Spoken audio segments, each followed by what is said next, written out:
wabarakatuh. Kami dari kelompok 4 yang beranggotakan 5 orang. Sebelumnya izin memperkenalkan diri. Nama saya Zakia Aroma Hadidana dengan NPM 2413034077. Saya Crescenzi Amelita Tiara Sandi dengan NPM 2413034025. Saya Siti Aromawati dengan NPM 2413034084. Saya Indekara Maulidi Tuti dengan NPM 2413034079. Dan saya Aliani Kartika Susandi dengan NPM 2413034086. Jadi di sini kita akan mempresentasikan mengenai media pembelajaran tentang degradasi tanah yang sudah kami buat. Selamat menyaksikan.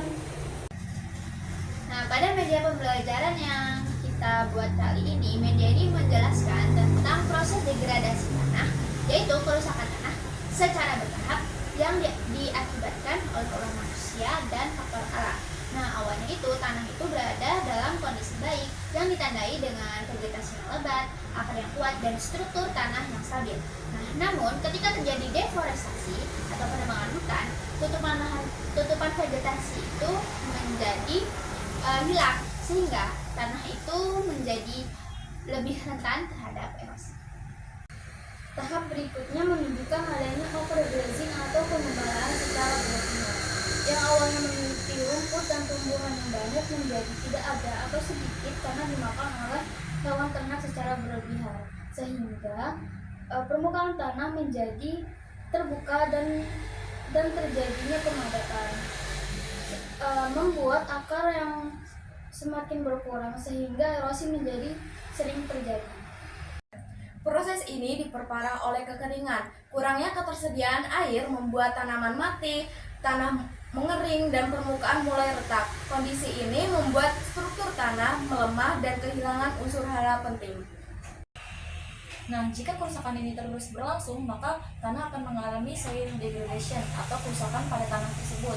Nah, tanah ini akan mengalami miskin nutrisi, kemudian strukturnya rusak, dan bahkan mereka tidak akan optimal untuk mendukung pertumbuhan pada tanaman.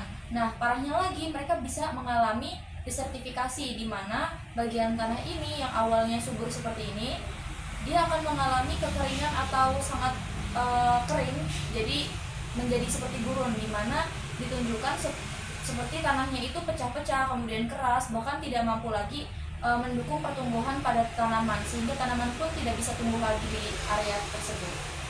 Jadi secara keseluruhan dari media pembelajaran ini menunjukkan kepada kita bagaimana proses tanah yang tadinya subur berubah menjadi tandus dikarenakan adanya aktivitas manusia seperti deforestasi dan juga overgrazing. Kemudian dari faktor alam itu sendiri juga seperti kekeringan. Ini menunjukkan kepada kita bahwasanya penting untuk menjaga wilayah tutupan lahan dan juga mengelola sumber daya alam secara berkelanjutan.